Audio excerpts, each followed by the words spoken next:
नाज़रीन त घोटकी का ब्रेकिंग न्यूज़ आवाज़ शेयर कंदा घोटकी भरिसां क़ौमी शहरा ते हथियार बंदन था 3 जना अगवा थी विया आहिनि। टोल प्लाज़ा वटि मीरपुर माथेरो वासी नौजवान ऋतिक कुमार ऐं मीर मोहम्मद जलबाणी समेत 3 जना अगवा थी विया आहिनि। गुज़िरियल ॾींहुं घोटकी बी सेक्शन थाणे जे हद मां हथियारबंद हिकु ॼणे खे अगवा करे खणी विया हुआ। हिकु ॿीहर इहा ब्रेकिंग न्यूज़ नाज़रीन आवाज़ सां शेयर कंदा घोटकी खां घोटकी भरिसां क़ौमी शहरा ते हथियार बंद नथा 3 जना अगवा थी विया आहिनि। टूल प्लाज़ा वटि मीरपुर माथेरो वासी नौजवान ऋतिक कुमार ऐं मीर मोहम्मद जलबाणी समेत 3 जना अगवा थी विया आहिनि। गुज़िरियल ॾींहुं घोटकी बी सेक्शन थाणे जे हद मां हथियारबंद हिकु ॼणे खे अगवा करे विया हुआ।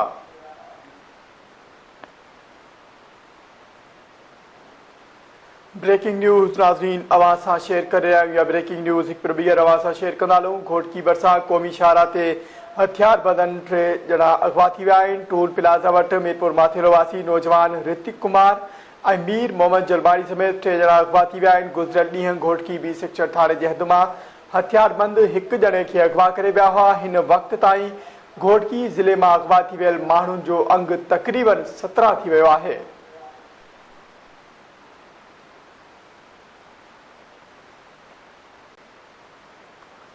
ब्रेकिंग न्यूज़ नाज़रीन आवाज़ सां शेयर करे रहिया आहियूं। घोटकी भरिसां क़ौमी शहरा ते हथियार बंद नथा 3 ॼणा अगवा थी विया आहिनि। टोल प्लाज़ा वटि मीरपुर माथेरो वासी नौजवान ऋतिक कुमार ऐं मीर मोहम्मद जलबाणी समेत 3 ॼणा अगवा थी विया आहिनि।